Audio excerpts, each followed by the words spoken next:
हरिः ओम। श्री गुरुभ्यो नमः। हरिः ओम।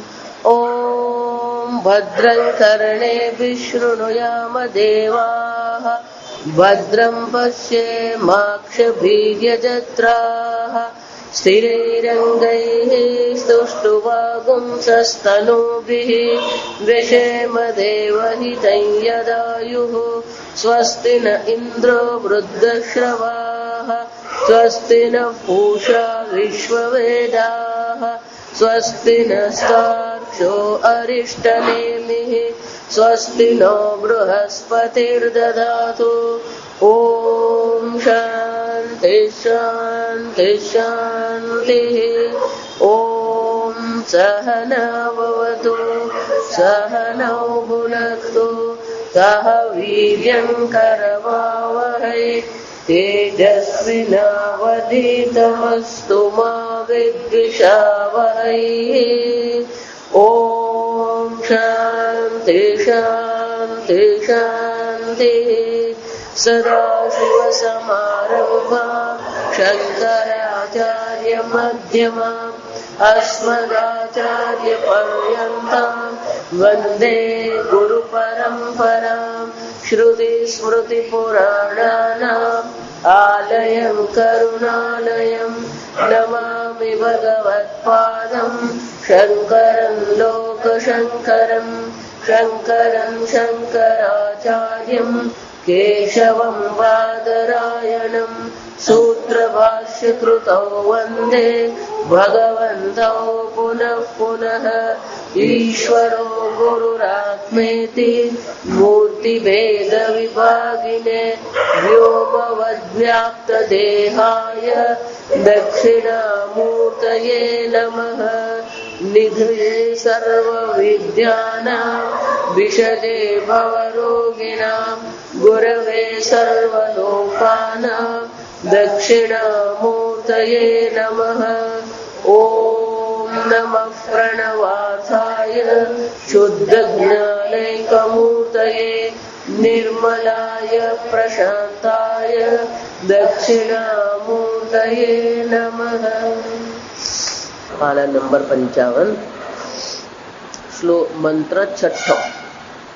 तस्माद्रुचः सामयजुंसि दीक्षाः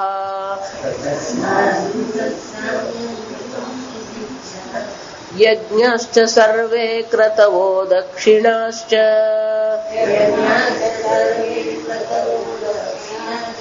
संवत्सरश्च यजमानश्च लोकाः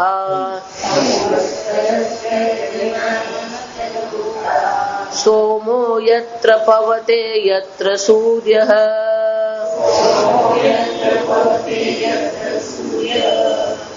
तस्मात् पुरुषात् रुचः नियत अक्षरपाद अवसानाः गायत्र्यादिः छन्दः छन्दो विशिष्टाः मंत्राः सामः पांचभक्तिकं च साप्तभक्तिकं च स्तोपादिगीतविशिष्टम् यजुंसि अनियत अक्षर पाद अवसानानि वाक्य रूपाणि एवं त्रिविधाः मंत्राः दीक्षाः मौञ्ज्यादिलक्षणाः कर्तृनियम विशेषाः यज्ञश्च सर्वे अग्निहोत्रादयः तेज अक्षर पुरुष माथी હવે કે છે કે સર્વ પ્રકારના પ્રાણીઓની ઉત્પત્તિ થઈ, વિરાટ બ્રહ્માંડની ઉત્પત્તિ થઈ,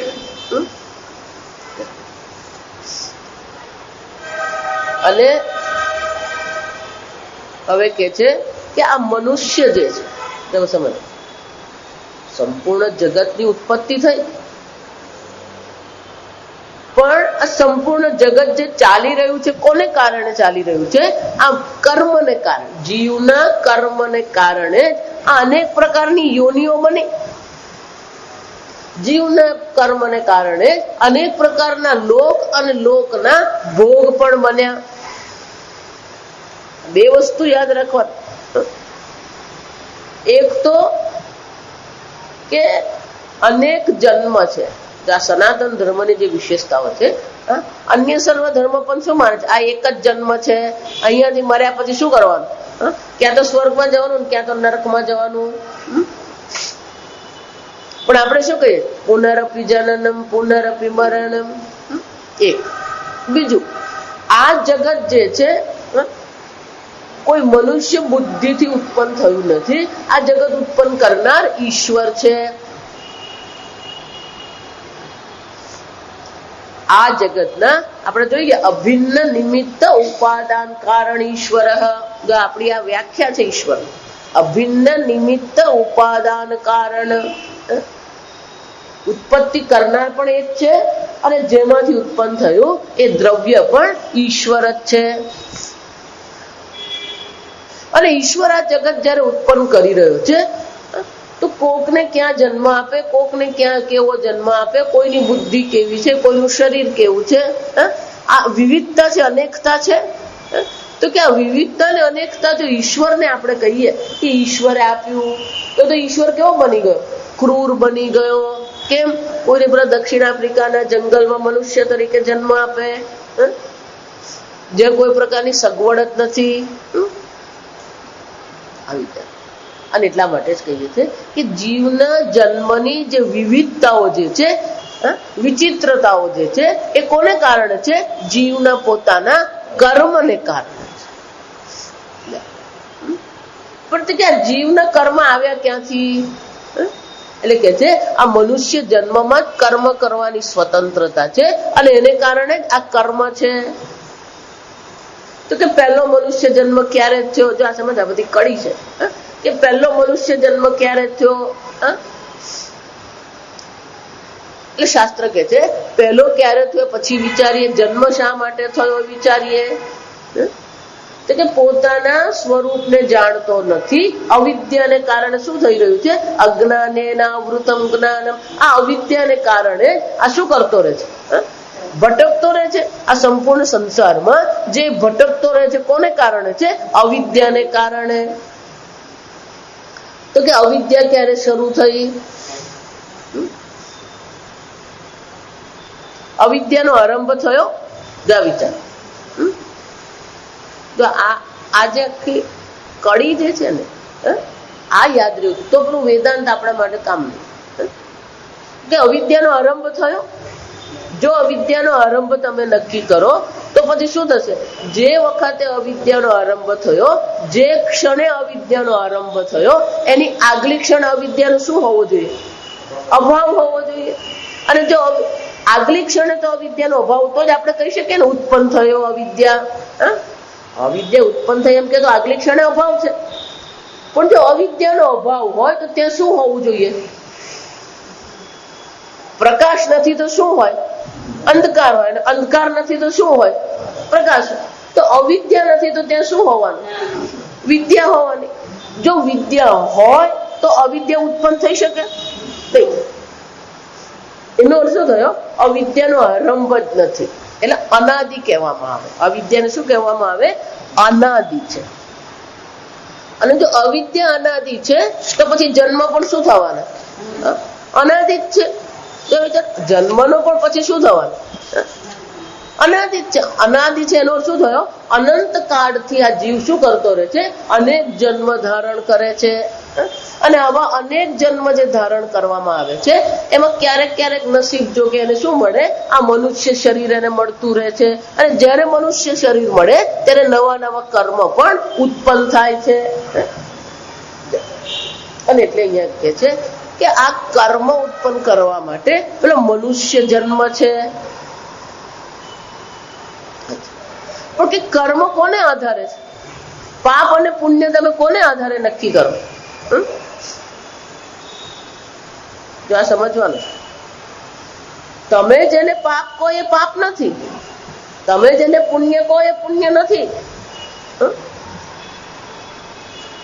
આપણે આ ચર્ચા કરી કે શાસ્ત્રના વિધાનમાં પાપ અને પુણ્ય છે.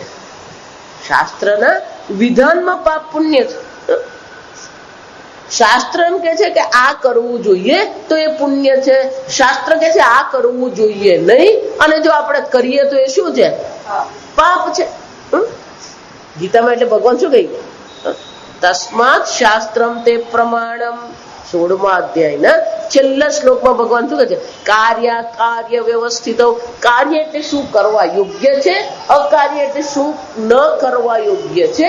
આ બંને જે છે એને માટે પ્રમાણ કોણ છે? શાસ્ત્ર પ્રમાણ છે. અર્જુન ત્યાં પ્રશ્ન એટલે પૂછે કે ભગવાન આ શાસ્ત્રને અનુરૂપ જો કોઈ કર્મ કરી રહ્યો નથી પણ શ્રદ્ધાળુ છે, એટલે 17મા અધ્યાયમાં પછી પ્રશ્ન પૂછે છે. પણ છેવટે કાર્ય અને અકાર્ય માટે, કર્મ અને અકર્મ માટે કારણ એટલે કે વિધાન તો કોનું છે? ઈશ્વરનું છે, શાસ્ત્રનું છે. અને એટલે ત્યાં ભગવાન શું કહે છે? તસ્માત શાસ્ત્ર વિધાનોક્ત. આ શાસ્ત્રના વિધાનને અનુરૂપ જ તું કર્મ કાર્યમ કર્તુમ અર્હસી, તું કર્મ કરવા સમર્થ છે. આ તો યાદ રાખવાનું કે આપણે કહીએ અને પાપ પુણ્ય નહીં કહેવાય. આપણે માની લીધું જો મેં આ સેવા કરી અને મને પુણ્ય મળ્યું, આપણે માની લીધું મેં આ દાન કર્યું મને પુણ્ય મળ્યું. જો વિચાર,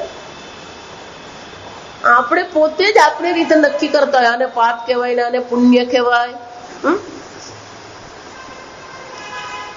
કોઈ પણ ભાષા જુઓ ને ભારતની, ફક્ત સંસ્કૃત જ ભાષામાં જ આ બધું વણાયેલું છે.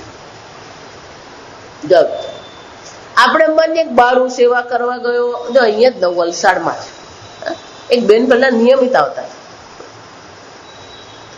તો એ પેલા બાળકોને ભેગા કરીને શ્લોક શીખવે. બહુ વર્ષોથી બંધ થઈ ગયા હતા, પણ એ પેલું બાળકોને ભેગા કરે ઘરે, જાત શ્લોક કરાવે, કથા કરાવે. તો એના 2 પુત્રો, એટલે એક દિવસ મને આવી કે આ મારા 2 છોકરાઓ છે ને મારું માનતા જ નથી. કેમ? એ ખબર નહીં, હું કહું કરે જ નહીં.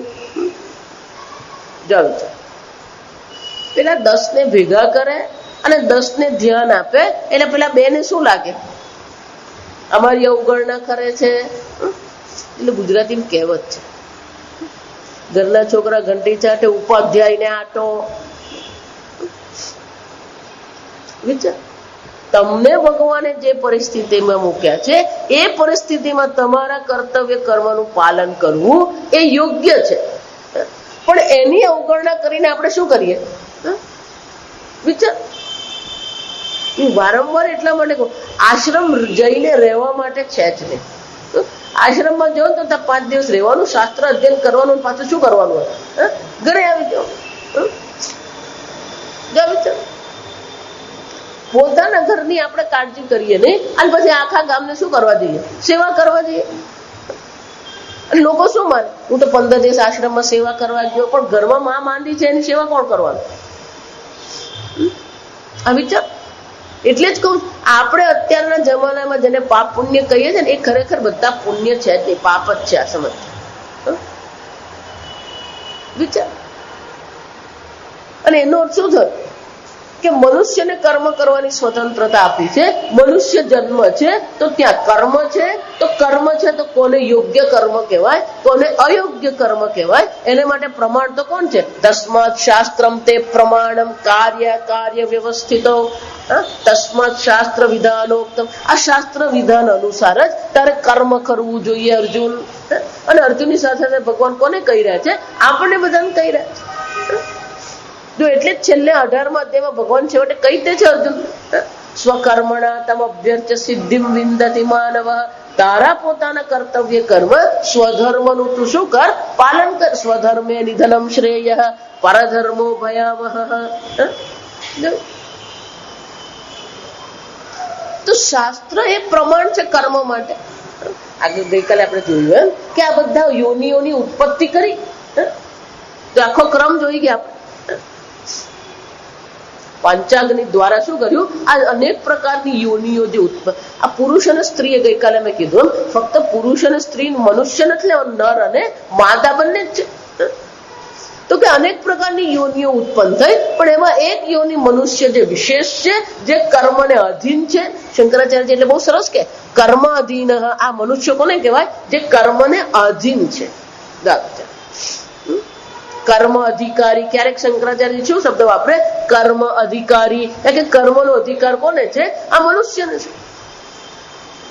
જો મનુષ્યને કર્મનો અધિકાર છે અને એ અધિકાર પ્રમાણે કાર્ય કોને કહેવાય, અકાર્ય કોને કહેવાય, એને માટે શું કરવું પડે? ભગવાને શું કરવું પડે? આ શાસ્ત્રની ઉત્પત્તિ કરવી પડે. આપણે જોઈએ વાણી ઉદ્ઘાટિતા વાગ વિવૃતાશ્ચ, ઈશ્વરની વાણી એ શું છે? આ સંપૂર્ણ વેદ એ ઈશ્વરની વાણી છે. અને એટલા માટે આ છઠ્ઠા મંત્રમાં હવે આપણે શું કહે? શંકરાચાર્ય સ્વયં શું કહે? કિંચ કર્મ સાધનાની ફલાની ચ તસ્માદેવ ઇતિહાહ. કિંચ કર્મ સાધનાની, આ કર્મના જેટલા સાધન છે એ પણ કોના ત્યાંથી ઉત્પન્ન થયા? આ પુરુષમાંથી જ ઉત્પન્ન થયા. અને કયા કર્મનું કયું કર્મ ફળ મળશે એ નિર્ણય પણ કોણ કરે છે? વિચાર.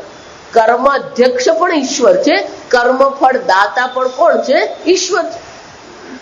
મનુષ્યને ફક્ત કર્મ કરવાની સ્વતંત્રતા છે, પણ કર્માધ્યક્ષ પણ ઈશ્વર છે. એટલે કે કયું કર્મ પાપ પુણ્ય છે એનો નિર્ણય આપણે નથી કરી શકતા. અને કર્મફળ કયું ઉત્પન્ન થશે અને એ કર્મફળ ક્યારે કઈ યોનિમાં આપણને પ્રાપ્ત થશે એનો નિર્ણય પણ આપણા હાથમાં છે જ નહીં. અને એટલે શંકરાચાર્યજી કહે છે, હવે આપણને શ્રુતિ માતા કહે છે જે કર્મ છે, કર્મના સાધન છે, અને જે કર્મ ફળ જે છે એ પણ પુરુષથી જ ઉત્પન્ન થાય છે.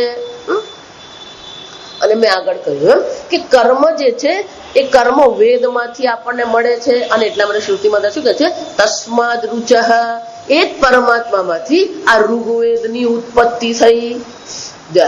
તો કે ઋગ્વેદ કોને કહેવામાં આવે? એટલે શંકરાચાર્ય સ્વયં કહે છે તસ્માદ પુરુષાદ રુચઃ નિયત અક્ષર પાદ અવસાનાઃ. નિયત પાદ એનો શું થયું?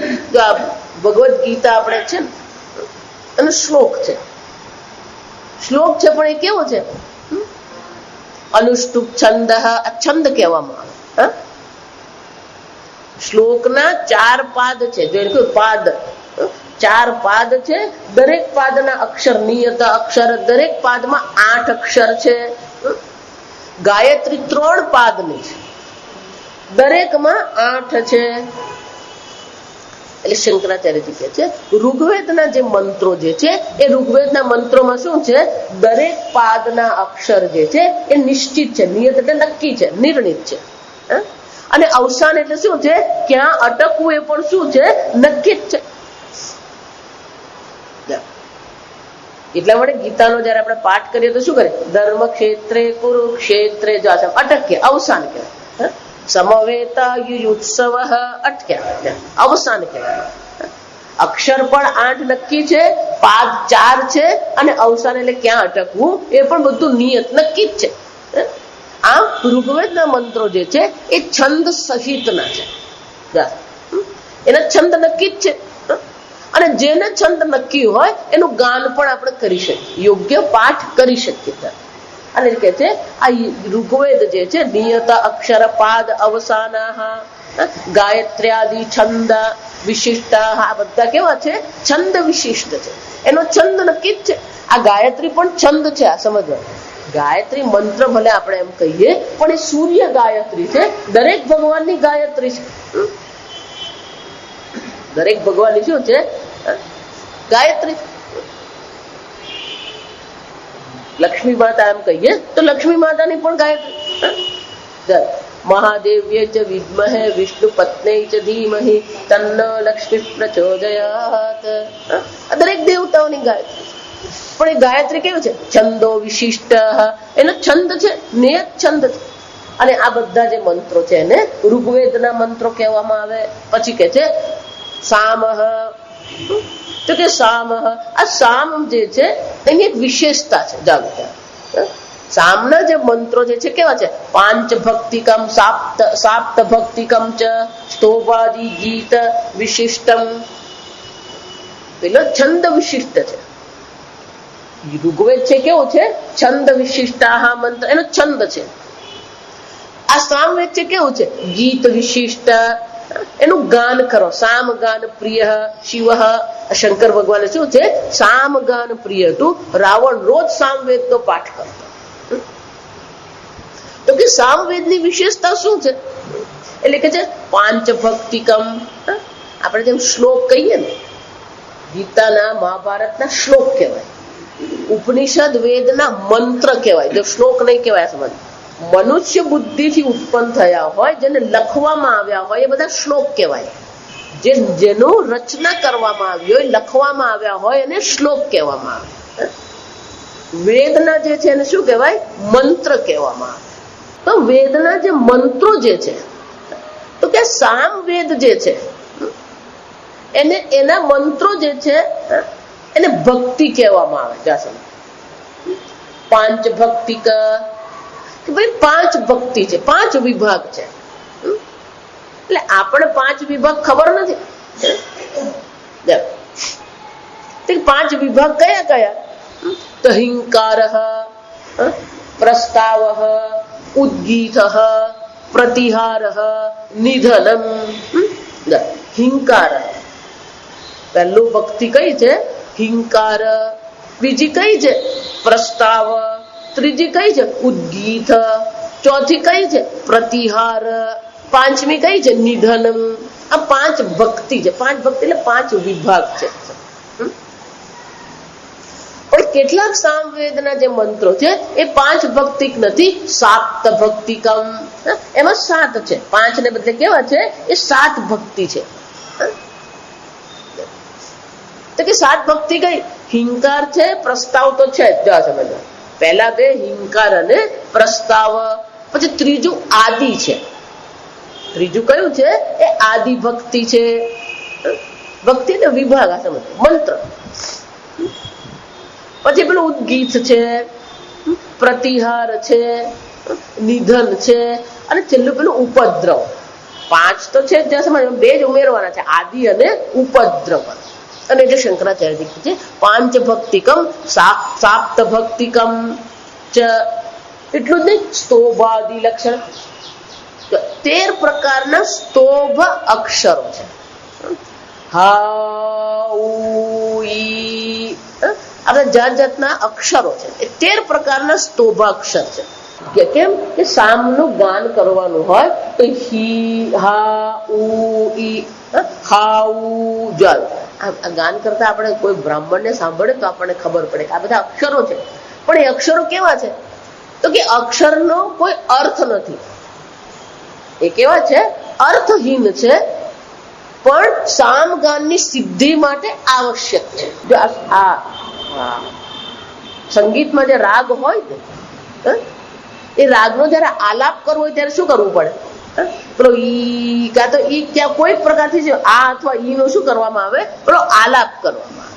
અને જે સંગીતકાર, જે સિદ્ધ સંગીતકારો છે, એ લોકોના પોતાના અક્ષરો હોય. જાણો એ જ રીતે આ સામ જે છે ગીત છે, તો એનો આલાપ જે કરવાનો હોય, એ આલાપ કરવા માટે પેલા અક્ષરો જોઈએ. તો 13 પ્રકારના અક્ષરો જે છે, એ 13 પ્રકારના અક્ષરોનો પોતાનો કોઈ અર્થ નથી, પણ સામગાનની સિદ્ધિ માટે આ બધા કેવા છે? આવશ્યક છે.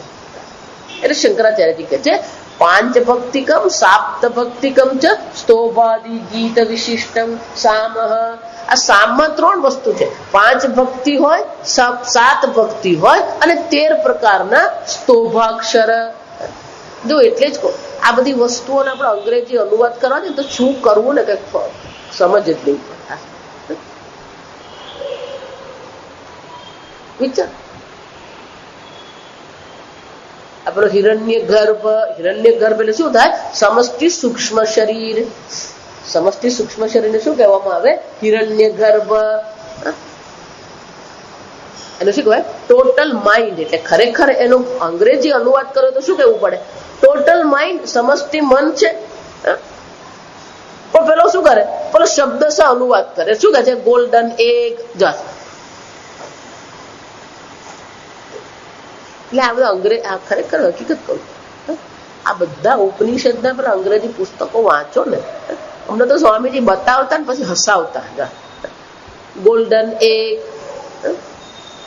હિરણ્ય ગર્ભ એટલે ગોલ્ડન એગ નથી.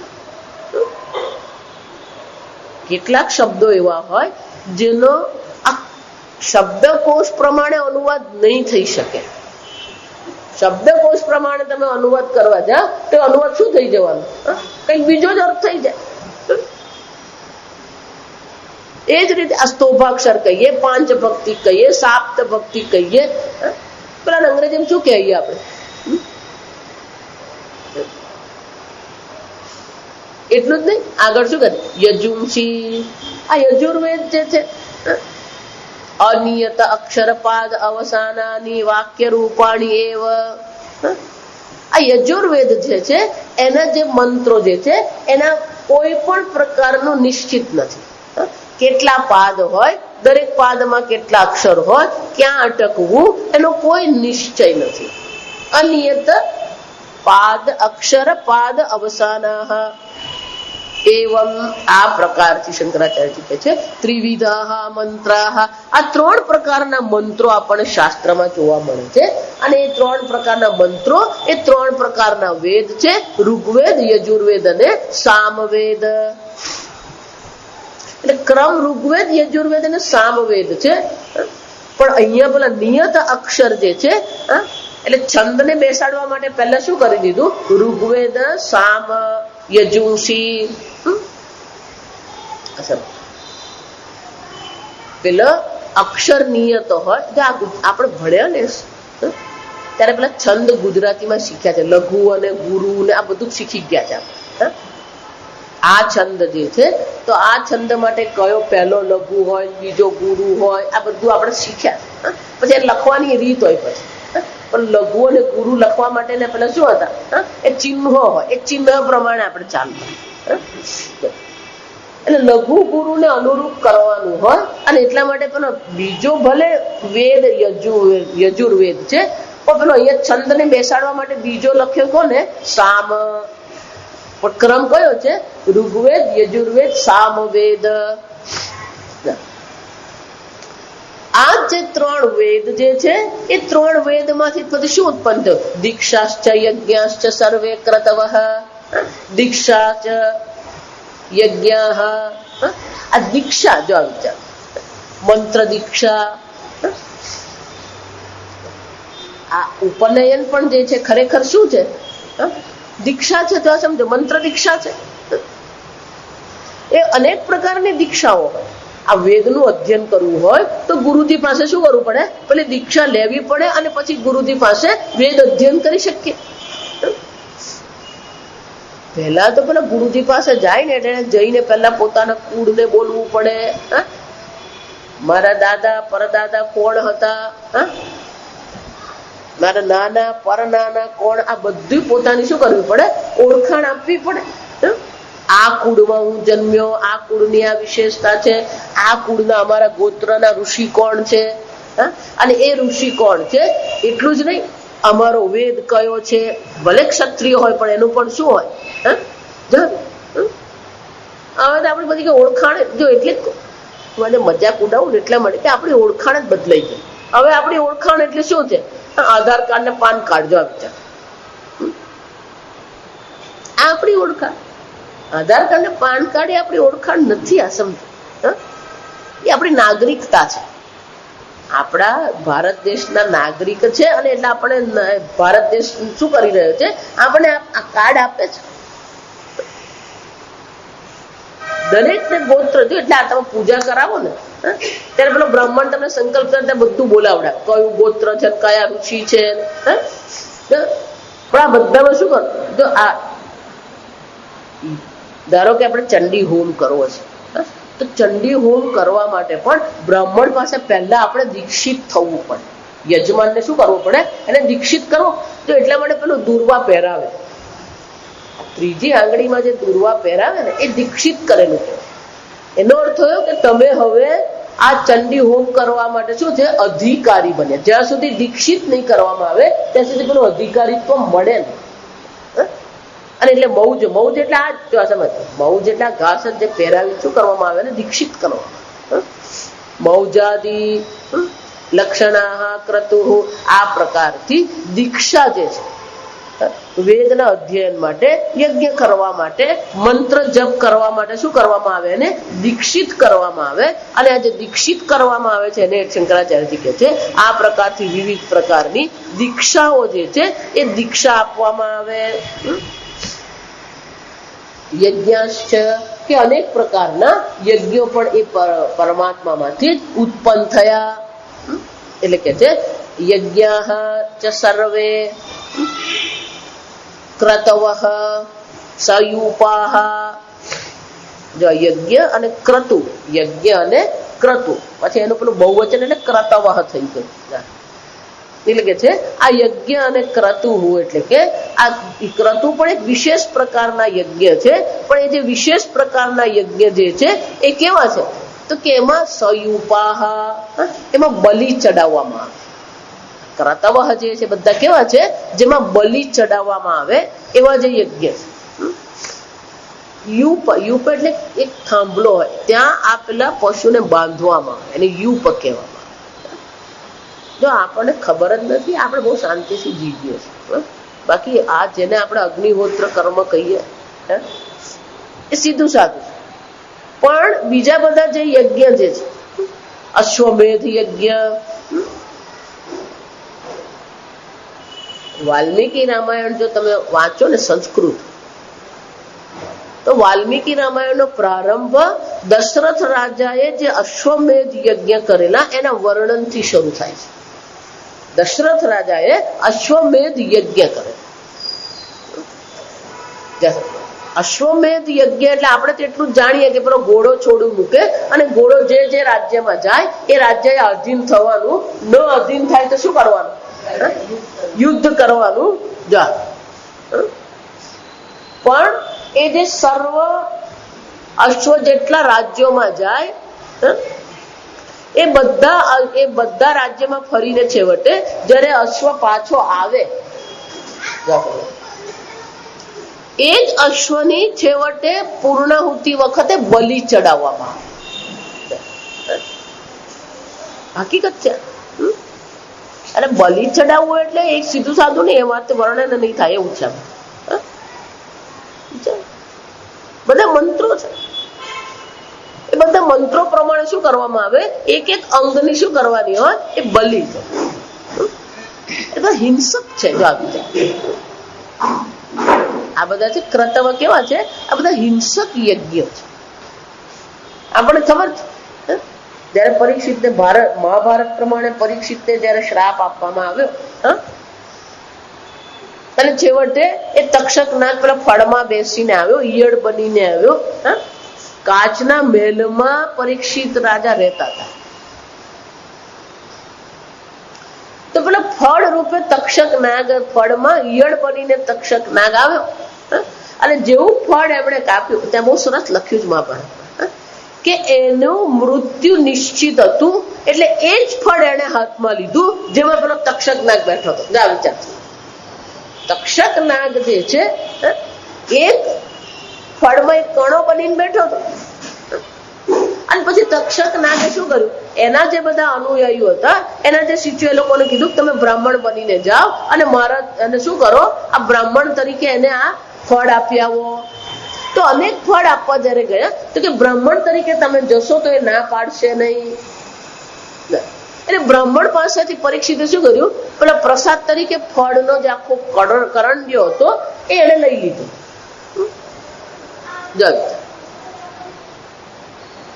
પેલા હાથ મને લાગે બંધાઈ ગયા. જલ્દી જલ્દી જાઓ.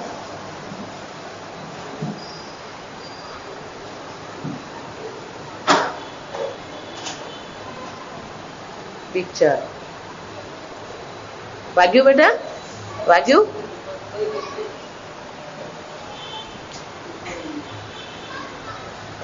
એ પેલો બે ખુરશી લઈને આવ્યો, મૂકતો હતો પેલો હાથે તો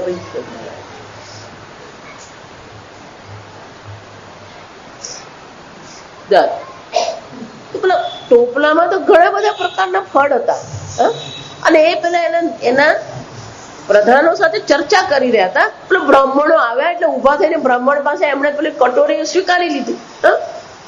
અને પછી જયારે એની ચર્ચા પૂરી થઈ ગઈ એટલે બધા પ્રધાનો જતા રહ્યા. એટલે કે ચાલો હવે હું ફળ ખાઉં. તો એને કયું ફળ હાથમાં લીધું? એ જ ફળ લીધું જેમાં તક્ષક ના કણો મળીને બેઠો હતો.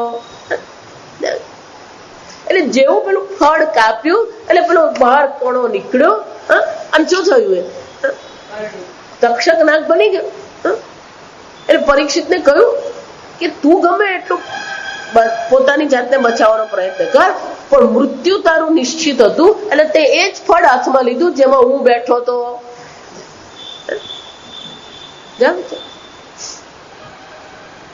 પણ ત્યાં જયારે પરીક્ષિતનું મૃત્યુ થઈ જાય છે ડંખથી, તો એના પુત્ર જન્મજય,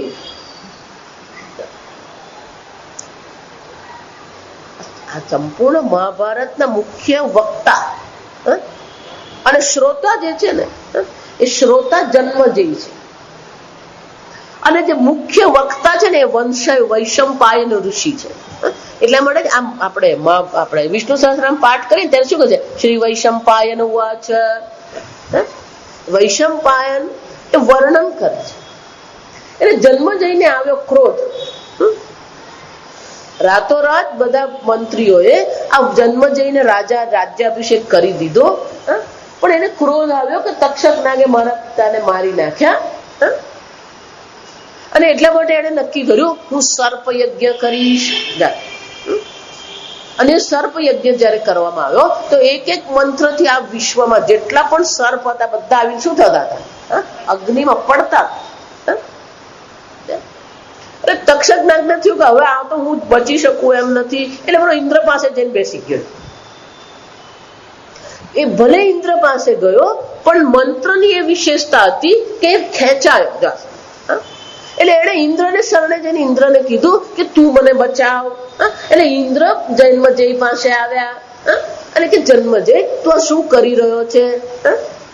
તારા પિતાજીનું મૃત્યુ થયું નક્કી છે, પણ એમાં નાગ જે છે એટલે કે આ જે સર્પકૂળ જે છે એમાં એ લોકોનો શું દોષ છે?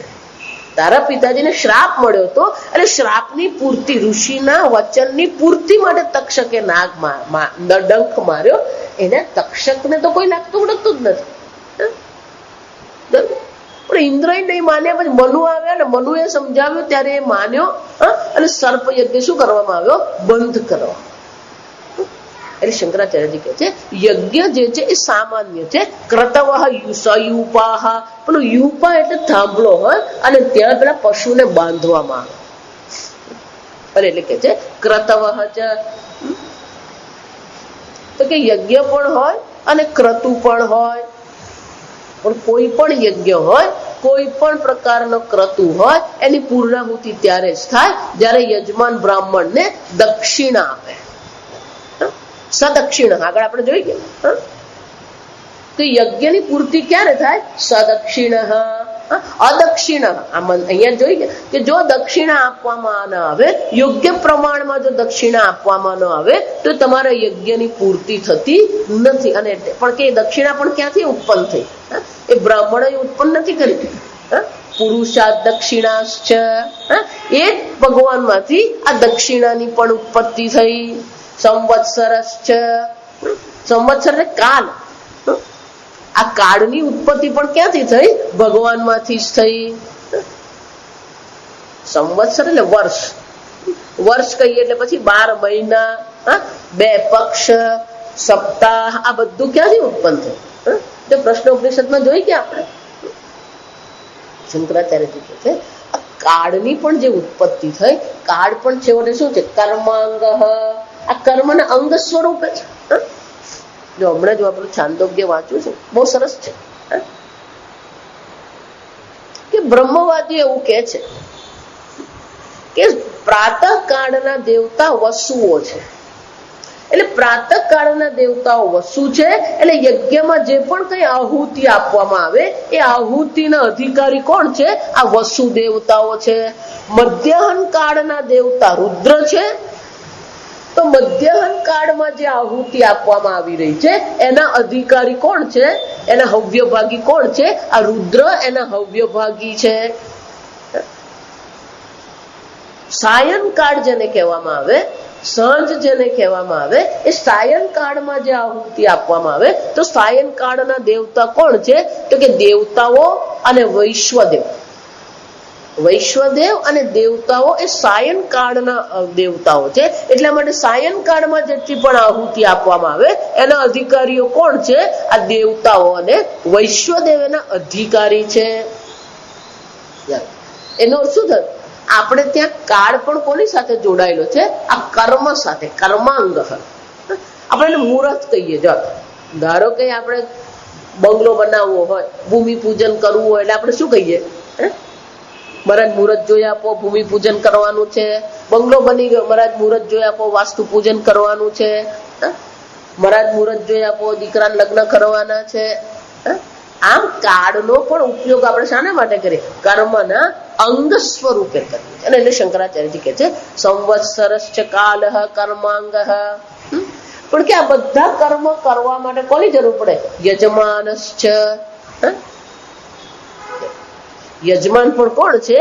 એ પરમાત્મા જ છે. વિરાટ પુરુષમાંથી જ, અક્ષર પુરુષમાંથી જ યજમાનની ઉત્પત્તિ થઈ. અને એને જે અનેક પ્રકારના લોકની પ્રાપ્તિ થાય છે, લોકાહ કર્મ ફલભૂતાહ. અગ્નિહોત્ર કર્મ કરીએ એને શાની પ્રાપ્તિ થાય? સ્વર્ગની પ્રાપ્તિ થાય. તો કે સ્વર્ગ અને સ્વર્ગના જે સર્વ ભોગ જે છે એ પણ ક્યાંથી ઉત્પન્ન થયા? અક્ષર પુરુષમાંથી જ ઉત્પન્ન થયા. તે વિશિષ્યંતે સોમઃ યત્ર યેષુ લોકેષુ પવતે પુનાતિ લોકાની. એટલું જ નહીં, સોમઃ ચંદ્ર. તો કે ચંદ્ર કોણ છે? આ સંપૂર્ણ લોકને જે પાવન કરનાર જે છે એ સોમઃ. સૂર્ય તપતિ ચતે. ગીતામાં પણ ભગવાન શું કે છે? આ સંપૂર્ણ ઔષધિઓને શું કરે છે? સોમો ભૂત્વા રસાત્મક પુષ્ણામી ઔષધિ. આ સર્વ ઔષધિઓનું પોષણ કરનાર, સર્વ ઔષધિઓને પવિત્ર બનાવનાર કોણ છે? આ ચંદ્ર સ્વરૂપે એ પરમાત્મા જ છે. એટલા માટે આ આયુર્વેદમાં કેટલીક દવાઓ જે તૈયાર કરવામાં આવે, ઔષધિ, એની વિશેષતાઓ હતી. એ ઔષધિને રોજ ચંદ્રમાના પ્રકાશમાં, અત્યારે તો ચંદ્રમાનો પ્રકાશ જ નહીં મળે, કેમ? સ્ટ્રીટ લાઇટ જ આવી ગઈ, પછી કયો ચંદ્રમાનો પ્રકાશ?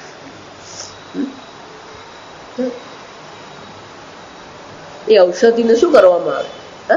ચંદ્રના પ્રકાશમાં એને પકવવામાં આવે. તો આપણે એક જ વસ્તુ કરીએ, પેલી પૌવા પૂનમ. હવે એ લે રે, ખરેખર પૌવા પૂનમ તો કોને કહેવાય? દૂધ અને ખાંડ અને પૌવા ભેગા કરવાના હોય અને પછી ક્યાં મૂકવાના હોય? અગાસીમાં પેલા ચંદ્રના પ્રકાશમાં. એ તમારા પૌવા જે છે એ ચંદ્રના પ્રકાશમાં તૈયાર થતા જ નથી. આ સ્ટ્રીટ લાઇટમાં તૈયાર થયા છે. બાકી એ ચંદ્રમાં તૈયાર થયેલા જે હોય એ ભોજન લે તો ખબર પડે આપણને. એનો સ્વાદ જ શું હોય? અલગ જ હોય. અને કે છે સોમઃ પુનાતિ. આ સર્વને પાવન કરનાર આ ચંદ્રમાં જે સોમ જે છે એ પણ પરમાત્મામાંથી જ ઉત્પન્ન થયું. અને સર્વને જે તપાવનાર, તપતિ ચ સૂર્ય. આ સર્વને તપાવનાર જે છે, સર્વને જીવન પ્રદાન કરનાર જે છે એ કોણ છે? આ સૂર્ય દેવતા. તે જ દક્ષિણાયન ઉત્તરાયણ માર્ગ દ્વય ગમ્ય. અને સૂર્ય પણ કેવા છે? દક્ષિણાયન માર્ગથી અને ઉત્તરાયણ માર્ગથી એ ગતિ કરતા રહે છે. એ સૂર્ય દેવતા. અને આપણને શું કરે છે? પાવન કરતા રહે છે. વિદ્વત અવિદ્વત કર્તૃ ફલભૂતા. આ પ્રકારથી વિદ્વાન હોય કે અવિદ્વાન હોય, સર્વને શું કરે છે? ફલભૂ કર્તૃ ફલભૂતા. સર્વ પ્રકારના કર્મ ફળ જે છે એ કર્મ ફળ પણ જે કર્તૃ એટલે કે આ કર્તાને જે કર્મ ફળ મળી રહ્યા છે એ સર્વ કર્મ ફળ કોને કારણે મળી રહ્યા છે? આ પરમાત્માને કારણે આપણે સર્વ કર્મ ફળ મળી રહ્યા છે. એ કર્મ ફળ લોક સ્વરૂપે, ભોગ સ્વરૂપે આપણને મળતા. સ્વર્ગમાં જઈએ એટલે સ્વર્ગમાં જવાનું જ નથી, સ્વર્ગના ભોગ પણ ત્યાં છે. પિતૃલોકમાં જઈએ, પિતૃલોકના ભોગ છે. અમરલોકમાં જઈએ, અમરલોકમાં પણ અમરલોકના ભોગ ત્યાં છે. આમ એ કર્મના ફળ એ ભોગ રૂપે આપણને પ્રાપ્ત થતા રહે છે. એ પણ ક્યાંથી ઉત્પન્ન થયા? એ પરમાત્મામાંથી જ ઉત્પન્ન થયા. આમ શ્રુતિ માતા કહે છે કે આ બધા પ્રકારના કર્મ, કર્મ ફળ, લોક, સંવત્સર, યજમાન, કાળ, આ બધી વસ્તુ ક્યાંથી ઉત્પન્ન થઈ? પરમાત્મામાંથી. આમ સંપૂર્ણ જે કર્મની જે વ્યવસ્થા, એક મંત્રમાં શું કરવામાં આવ્યું? કર્મની વ્યવસ્થા બતાવી. કર્મમાં કયા કયા અંગો છે? વેદ છે, દક્ષિણા છે. જો વિચાર, 4 વેદ પણ ઈશ્વરમાંથી ઉત્પન્ન થયા. એ વેદ માટે પણ શાની જરૂર પડે? દીક્ષાની જરૂર પડે, યજ્ઞની જરૂર પડે, કર્તૃની જરૂર પડે, કાળની જરૂર પડે, યજમાનની જરૂર પડે, સૂર્ય ચંદ્રની આવશ્યકતા છે, સર્વ દેવતાઓની પણ આવશ્યકતા છે. આ બધું ક્યાંથી ઉત્પન્ન થયું? એ અક્ષર પુરુષમાંથી જ ઉત્પન્ન થયું. અને એટલે કે છે આ તસ્માત છે, એક જ છે તસ્માત છે. પછી બાકીનું આપણે ઉમેરી લેવું પડે. ઉત્પન્નતા, ઉત્પન્ન, આ બધું ક્યાંથી ઉત્પન્ન થયું? એ પુરુષમાંથી જ ઉત્પન્ન થયું. એનો શું થયું? કર્મ પણ પરમાત્મા છે, કર્મ ફળ પણ કોણ છે? પરમાત્મા. પરમાત્મામાંથી ઉત્પન્ન થયું એમ કહીએ, માંથી ઉત્પન્ન થયું એનો શું થયું? આમાંની કોઈ પણ વસ્તુ ઈશ્વરથી અલગ છે જ નહીં. કર્મ પણ ઈશ્વર છે અને કર્મ ફળ પણ ઈશ્વર છે.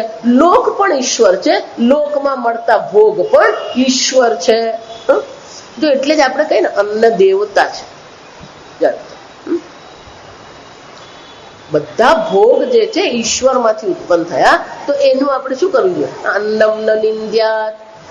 અન્નની ક્યારેય નિંદા ન કરવી, લોકની ક્યારેય નિંદા ન કરવી. કે સર્વ લોક પણ જે છે કોણ છે? ઈશ્વર જ છે. લોકમાં ઉત્પન્ન થતા જેટલા ભોગ છે એ ભોગ પણ ઈશ્વર છે. અને આ યજમાન એટલે કે બ્રાહ્મણ પણ જરૂરી છે, યજમાનની પણ જરૂર છે. દરેક વસ્તુ ઈશ્વર. દીક્ષા પણ ઈશ્વર છે. એનો શું થયો? આપણે બધું છે ને શોર્ટકટ મારીએ. આ સમજ, યજ્ઞ હોય કે કર્મ હોય, બધામાં આપણે શું શોધીએ? શોર્ટકટ જ મારતા ફરી. સર્વમાં આપણે ઈશ્વર બુદ્ધિ કરવાની છે. અહીંયા જે કઈ છે સર્વ ઈશ્વર છે, કર્મ પણ ઈશ્વર. જો એટલે જ ભગવાને આપણને મનુષ્ય શરીર આપ્યું એ ખરેખર ભગવાનની કૃપા છે. કર્મ કરવાની સ્વતંત્રતા આપી, આ કર્મ આપ્યું કરવાની સ્વતંત્રતા આપી, એ ભગવાનની કૃપા છે. પણ એ સ્વતંત્રતાનો આપણે શું કરીએ? સદુપયોગ કરીએ છીએ. મારી તારીમાંથી જ ઊંચા નહીં આવે. સ્વામીજી એટલા માટે બહુ સરસ કે we should respect everything and everybody. દરેક વસ્તુ અને દરેક વ્યક્તિ, દરેક પ્રાણીઓનું પણ આપણે શું કરવું છે? સન્માન કરવું છે. કારણ કે આ બધી વસ્તુ ઈશ્વર માત્ર છે. ઈશાવાસ છે ઈદગુમ સર્વમ. કોઈ પણ વસ્તુ આપણે પથ્થર ને એને આમ લાત મારી દઈએ જાય. શા માટે? સર્વ ઈશ્વર છે. તો પથ્થર છે એ પણ શું છે? ઈશ્વર. કોઈને ધુતકારવાની જરૂર નથી, કોઈનું અપમાન કરવાની જરૂર નથી, કોઈની સાથે. હું એટલે વારંવાર તમને કે તમારી વાણીમાં કોઈ પ્રકારનો ધુતકાર નહીં આવે. આપણે તો હાથમાં કોઈ આવવું જ જોઈએ. પેલા ને એવો ખખડાવી કાઢે. અને ઘણી વાર આપણે રાહ જોઈને જ બેઠા કે પેલો આવે ને એટલે બરાબર આતો ને હાથ પર જ લઈશ. શા માટે? ન જાણે કિસ રૂપ મેં નારાયણ મિલ જાય. કિસ રૂપ નહીં, સર્વ રૂપમાં નારાયણ માત્ર છે. જ્યાં સુધી અન્યનું સન્માન કરતા નહીં શીખીએ ને ત્યાં સુધી આપણે સુખી નહીં થઈ શકીએ. આ સમજ? અન્યનું સન્માન કરતા. નાનું બાળક હોય ને એની સાથે પ્રેમથી વાત કરીએ. રસ્તે આપણે તો પેલા કુલી વાળો, રિક્ષા વાળો, આ બધાની સાથે કેવું વર્તન કરીએ આપણે? બરાબર. કોઈ ભિખારી એવું માનવાનું નહીં, એ વ્યક્તિ છે. એને જીવનમાં એવી પરિસ્થિતિ ઊભી થઈ છે એ માંગીને ખાઈ રહ્યો, બસ આટલું જ છે. એને ધૂતકારવાની જરૂર નથી. તમારે એને પૈસા નથી આપવા, તમારે એને અન્ન નથી આપવું, ના પાડી દો, પણ એની સાથે દુર્વ્યવહાર નહીં કરો. સર્વના હૃદય કે આપણે સર્વના હૃદયમાં પરમાત્મા છે અને પરમાત્માના હૃદયમાં આ જગત રહે છે. આ જગતની કઈ વસ્તુને તમારે તુચ્છકારવાની જરૂર છે? કઈ વસ્તુને ધિક્કારવાની જરૂર છે? કોઈના પ્રત્યે દ્વેષ ભાવ નહીં, કોઈના પ્રત્યે તમે વર્તન નહીં કરો. વેદાંત ભણીએ છીએ તો આપણી વાણીમાં પણ શું આવવું જોઈએ? એ ભાવ આવવો જોઈએ. આ તમે રાજસ્થાનની એ બાજુ જાઓ ને, મધ્યપ્રદેશ, રાજસ્થાન, ઇવન ઉત્તર પ્રદેશ, નાનું બાળક હોય ને એને પણ આપ કહીને જ વાત કરે. ક્યારેય તુકાર મળે જ નહીં. એ લોકો કોઈ પણ વ્યક્તિ સાથે વાત કરે, શું કરે? ઇવન પુત્ર વધુ નહીં, તું નહીં કે, તમે કહીને જ, આપ કહીને જ વાત કરે પુત્ર વધુ સાથે, ભલે ને ગમે એટલી નાની હોય. અન્યને સન્માન આપવું એ તમારી મહાનતા છે. સર્વ પ્રત્યે આ બધા મંત્રો આપણને શું કરે? આપણો વ્યવહાર કેવો હોવો જોઈએ એ પણ આપણને શીખવે છે. બીજાને અપમાનિત, વારે વારે અપમાનિત કરવું આ વેદાંત નથી. આ સમજો, અપમાનિત કરવું એ વેદાંત નથી, પાંડિત્ય છે. પછી એ શું છે? એ પાંડિત્ય છે. અહીંયા પાંડિત્યની ચર્ચા નથી. આપણે એક દ્રષ્ટિ કેળવવાની છે. અહીંયા જે કઈ છે ઈશ્વર માત્ર છે. દરેકને સન્માનથી, પ્રેમથી વાત કરો. કુરિયર વાળો બિચારો તાપમાં આવ્યો હોય છે અને પછી આપણે ઊંઘી ગયા, પેલો આવે ને એટલે પછી એ બિચારો, તને અત્યારે જ આવવાનો ટાઈમ મળ્યો, અને પણ પેલો બિચારો તાપમાં તને આપવા આવ્યો જ. એને પાણી પૂછો કે ભાઈ તને પાણી પીવું છે? એને પેલું પાણી પૂછવાનું તો બાકી જ રહી ગયું, બાજુ જ રહી જાય. હવે બાને એવો સ્વભાવ આવે, પેલો બપોરે એટલે પાણી પૂછે.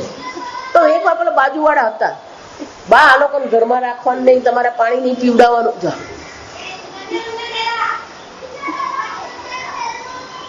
તમે એકલા જ ઘરમાં હોય, કોઈ કઈ નહીં, કશું બધું નક્કી જ છે. આ ભગવાને લખી જ રાખેલું છે, કોણ કેવી રીતે ક્યારે મરવાનું. એમાં કોઈને કઈ દોષ આપવાની જરૂર જ નથી. કોઈ પણ વ્યક્તિ આપણા ઘરે આવે એટલે પાણી તો પૂછો. તમે આવો તો તમે કહો, બેસવાનું તો કહો. એટલે અત્યારે જ આવ્યો તું, આપડા આવું કાર્ય. કોઈ પણ પ્રાણીઓ પણ હોય, આ પ્રાણીઓ બધું સમજે. વર્ષો પહેલા એક ભાઈ બારડોલી મારા પ્રવચનમાં આવ્યા, એની પાસે ગાયો હતી.